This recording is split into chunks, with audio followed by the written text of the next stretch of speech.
Damos la bienvenida a Fernando Vega, activista, miembro del Foro Autónomo de Defensa de la SUAY y del Cabildo por el Agua. Siguen pasando temas de importancia en el área medioambiental aquí en la provincia de la SUAY. El gobierno corporativamente ha intervenido ante la Corte de la SUAY para apelar a la acción de protección que suspendió trabajos mineros en Quimsacocha. Lo ha hecho en forma corporativa a través del Ministerio del Ambiente, de Energía, de Finanzas, la Procuraduría General del Estado. Por otra parte, sin conocimiento del público, sin una socialización, se ha aprobado el estudio de impacto ambiental para el proyecto minero Loma Larga en el mes de junio, y este mismo gobierno anuncia dos preguntas supuestamente para proteger el medio ambiente en el país en la consulta popular que aspira se realice en febrero del próximo año. Quisiéramos conocer su punto de vista. Bueno, creo que seguimos en el mismo andarivel del gobierno de Rafael Correa, de Lenín Moreno, en el cual pues se cacarea a nivel internacional y también en la propaganda pública de que el gobierno es un gobierno verde, es un gobierno comprometido con las causas de la conservación del medio ambiente, etcétera, etcétera, ¿no? Pero lo que se dice con la boca se borra con la mano, ¿no? Y vemos en cambio una radicalización de aquellas frases de la época de Correa, de que la minería va porque va, de que no podemos seguir siendo pobres sentados en sacos de oro, que hay que financiar el presupuesto del Estado para educación, salud, etcétera. Cuanto más cuando la CONAIE pide subsidios, ¿no es cierto? Entonces, eh, vemos que esto ya es ante cierta pasividad, yo diría, de nuestras autoridades, de nuestros líderes y de la misma población. Yo creo que una de las cosas que, por ejemplo, se está jugando en una carta que acabamos de escribir es que Cuenca como ciudad es zona de influencia del proyecto de Quimsacocha, porque se da la impresión de que la oposición a Quimsacocha se da por la suerte de fundamentalismo ecologista de ciertos grupos de ecologistas o de la irracionalidad de los campesinos o indígenas que se oponen a todo, ¿no? ¿No?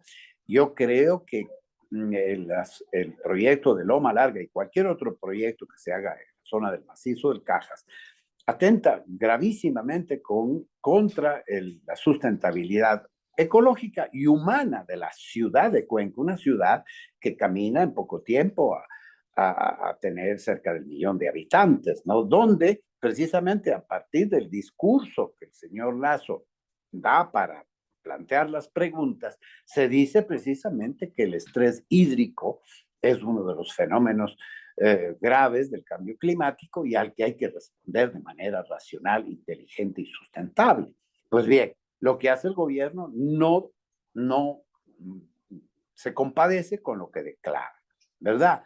Y entonces, estas preguntas que hace el presidente no dejan de ser superficiales, anecdóticas, redundantes en cierto sentido, por ejemplo, respecto de la declaración de intangibilidad de las zonas hídricas para incorporarlas al sistema de La pregunta protección. 7, en la cual Sí, pide que se apruebe que los subsistemas de protección hídrica se integren al Sistema Nacional de Áreas al Sistema Protegidas. Nacional de la Protección. Bueno, el señor Lenín Moreno ya preguntó en cierta manera sobre cosas que ya la Constitución, si la Constitución prohíbe lo más, quiere decir que prohíbe lo menos también, ¿no?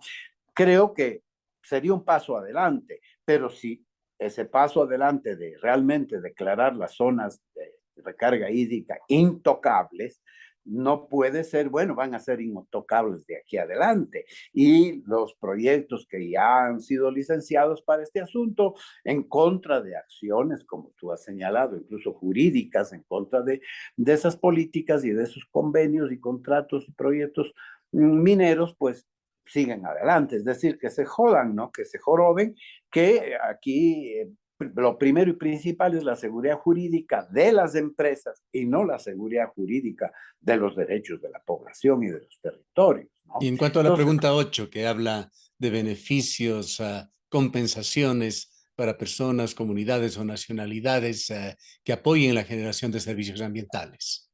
bueno, los servicios ambientales ya sabemos es recibir dinero por conservar el bosque, por conservar, bueno, entonces precisamente por eso, ¿no?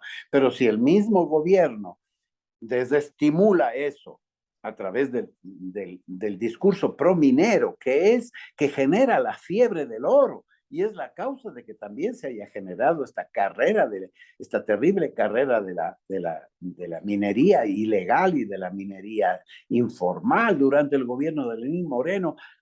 Imagínate que se quería legislar que las concesionarias de los proyectos mineros pudieran subarrendar a los mineros artesanales la explotación. Y entonces, claro, los mineros artesanales que no tienen mucho dinero para hacerlo, porque es precisamente minería de subsistencia, pero como la codicia del oro genera lo que genera, entonces, claro, me alío con el crimen organizado y me alío con los capitales de lavado para hacer ya no pequeña artesanal, sino minería, incluso hasta mediana minería. En los ríos del Sixic, por ejemplo, vemos cómo existen maquinaria pesada, o en los ríos del oriente, de la Amazonía, maquinaria pesada, o en Esmeralda, donde sea. Tenemos maquinaria pesadísima con unas inversiones enormes. ¿Cómo sucede eso? ¿Cómo se hace una zanja en Quimsacocha? Y el ministerio ni se entera. Tienen que ser los ciudadanos que lo denuncien. Y después, cuando ya mandan a inspección, no hemos encontrado a nadie. No, ahí está la zanja, pero no sabemos quién lo ha hecho. Si para evitar una zanja, el ministerio que tiene el control sobre eso no lo controla, no digamos nada cuando tengamos ahí la intervención de la minería con perforaciones de extracción de miles de toneladas, creación de piscinas de relave, ¿no? Cuando eso sabemos que viene y va a parar a las fuentes hídricas del Tarqui y del Ahora, Yaruncay. ante esta pasividad de autoridades que deberían actuar en este tema, así como esa tolerancia, si podemos llamarlo así, o indiferencia de la población, ¿qué es lo que expresa el Foro Autónomo de Defensa de la SUAY al presidente? Bueno, le expresamos que incluso validando los argumentos de la otra carta que se escribió desde el espacio del Cabildo del Agua, donde se defienden los derechos de la naturaleza y los derechos humanos de las poblaciones afectadas, de los campesinos, indígenas afectados por estas. Nosotros hemos querido relevar la voz de los ciudadanos de Cuenca, ¿verdad? De los ciudadanos de Cuenca como ciudad que es afectada por el proyecto minero. Y por lo tanto, demostrar la incoherencia de la propia política estatal. Es decir, el señor Guillermo Lasso habla de atraer capitales extranjeros, de necesidad de seguridad jurídica para que haya inversión y haya prosperidad y progreso. ¿Cómo puede haber seguridad jurídica cuando, por ejemplo, se aprueba un informe de impactos ambientales sin que lo conozca la gente? Acaba hace poco de firmar el Ecuador el convenio de Escazú, donde uno de los temas más importantes del convenio es la transparencia.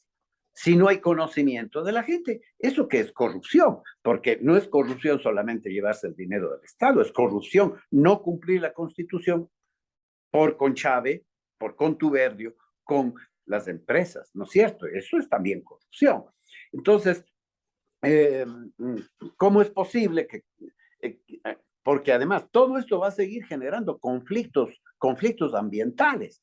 Si es verdad lo que dicen nuestras autoridades, que al momento de la verdad, cuando se quiere implementar la minería, Cuenca se levantará, entonces ya tendremos un conflicto ambiental serio y eso saldrá a nivel internacional y eso afectará a la seguridad jurídica. ¿Culpa de quién? Del gobierno central, en primer Ahora, lugar. esto lleva a una reflexión también. ¿Cuál es esa relación entre la población, los mandantes y los mandatarios? No es solamente este gobierno el que ha llevado esta línea, son gobiernos que se autocalificaron de izquierda, el gobierno de Rafael Correa, el de Lenín Moreno, que han llevado adelante estas políticas extractivistas. Es más, han dejado marcando un poco la línea. ¿Qué debemos hacer como ciudadanos?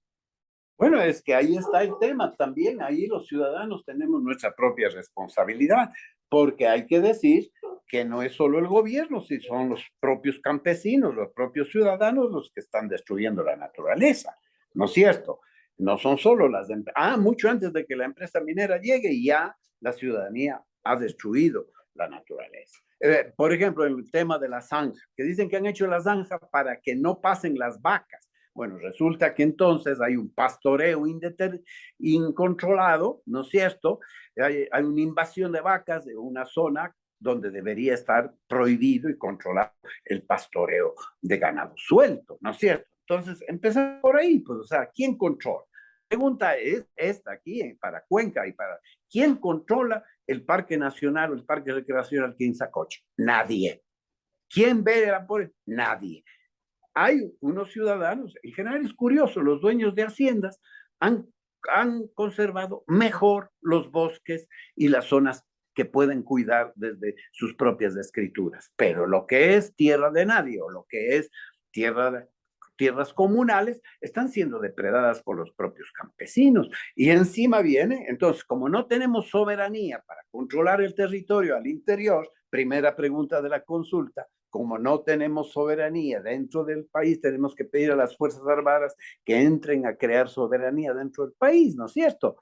Entonces, tenemos que regalar la soberanía a las empresas o a las mafias, porque ya el Estado no tiene dinero, no tiene voluntad política, no quiere complicación, ¿no es cierto? Nuestros funcionarios locales no quieren entrar en conflicto con el gobierno central porque están cogidos clientelarmente para recibir algunas puchuelas para el tranvía, qué sé yo. Estas realidades, de alguna manera, Fernando, deberían incidir en esos pocos actos democráticos que tiene que ejercer la comunidad, como es el depósito de un voto en las urnas, en las próximas Efectivamente, elecciones. ¿Qué es lo que se efectivamente. debería pedir, exigir a los candidatos?